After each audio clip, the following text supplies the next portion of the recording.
Hi అండి అందరికీ. అందరూ ఎలా ఉన్నారు? నేనైతే చాలా చాలా బాగున్నాను. మీరు ఎలా ఉన్నారు? కింద కమెంట్ చేయండి ఫ్రెండ్స్. మీలో ఎవరైనా ఫస్ట్ టైం మన ఛానల్ చూస్తుంటే ఛానల్ సబ్స్క్రైబ్ చేసుకోండి. వీడియోస్ లైక్ చేయండి, షేర్ చేయండి ఫ్రెండ్స్. సమ్మర్ స్పెషల్ ఫిర్మీ మ్యాంగో ఫిర్మీ ఎలా చేసుకోవాలో చూపిస్తాను. చాలా చాలా ఈజీగా చేసుకోవచ్చు. ముందుగా ఒక చిన్న బౌల్ తీసుకొని అందులో బియ్యం కడిగి నానబెట్టేసుకోవాలి. ఒక 3 టేబుల్ స్పూన్లు అయితే సరిపోతుంది. కొంచెం పీపుల్ ఎక్కువ ఉంటే ఎక్కువ చేసుకోవచ్చు.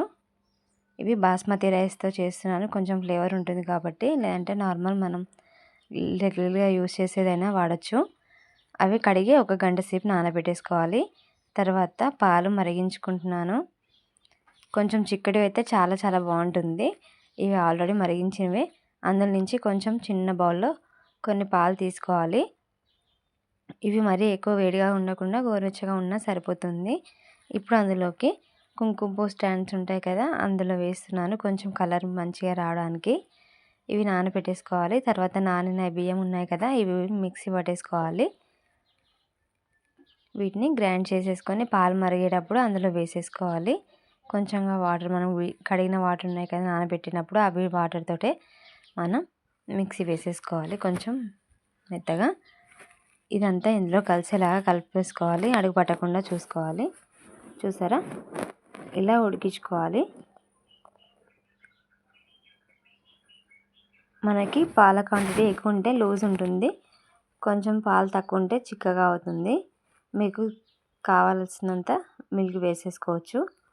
నేను మీడియంలో ఉంచాను, మరీ తిక్కుగా కాకుండా మరీ పలుచగా కాకుండా చేస్తున్నాను. కొంచెం ఇందులో నేను మ్యాంగో కస్టర్డ్ 1 టేబుల్ స్పూన్ మాత్రమే వేసాను, కొంచెం థిక్నెస్ రావడానికి.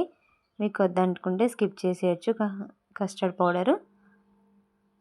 నేను ఇంకా అందులో ఇలాచీ ఏం వేయట్లేదు. మీకు కావాలంటే ఇలాచీ వేసుకోవచ్చు. నేను కస్టర్డ్ పౌడర్ వేసాను కాబట్టి మ్యాంగో ఫ్లేవరే ఉండడానికి నేను ఇలాచీ పొడి మాత్రం వేయట్లేదు. మీకు కావాలంటే వేసేసుకోవచ్చు. ఇదంతా మంచిగా కలిపేసుకోవాలి.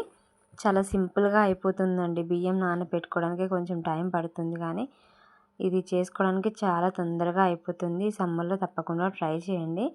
ఇలా పాలు మరిగించిన తర్వాత అది పక్కకు పెట్టేసుకోవాలి.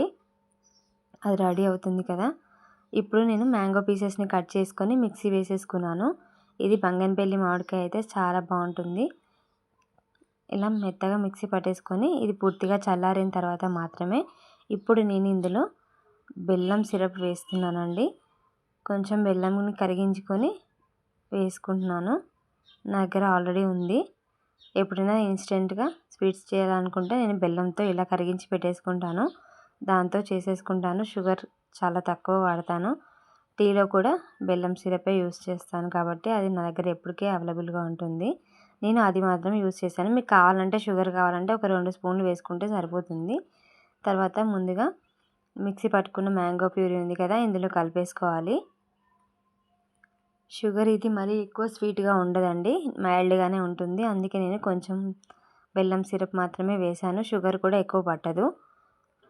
అదంతా అలా కలిపేసుకున్న తర్వాత మనం ఎందులో అయితే సర్వ్ చేసుకుంటామో అది ఒకసారి వాష్ చేసుకొని అందులో వేసుకోవడమే. ఇది ఇలా మట్టి పాత్రలో చేసుకుంటే చాలా చాలా బాగుంటుందండి. ఇదంతా ఇందులో వేసేసుకున్న తర్వాత ఇప్పుడు మనకి దాని మీద ముందుగా కట్ చేసి పెట్టుకున్న మామిడికాయ ముక్కలు వేసుకోవాలి. ఇలా తింటూ ఉంటే చాలా చాలా బాగుంటుంది.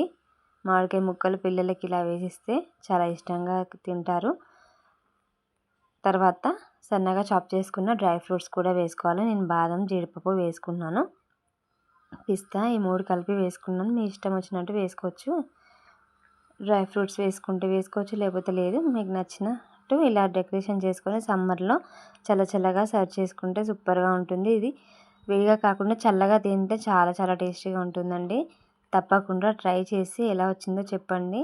సీజన్ అయిపోతుంది కదా, ఈ సీజన్లో తప్పకుండా ట్రై చేసి ఎలా వచ్చిందో చెప్పండి ఫ్రెండ్స్. Thanks for watching.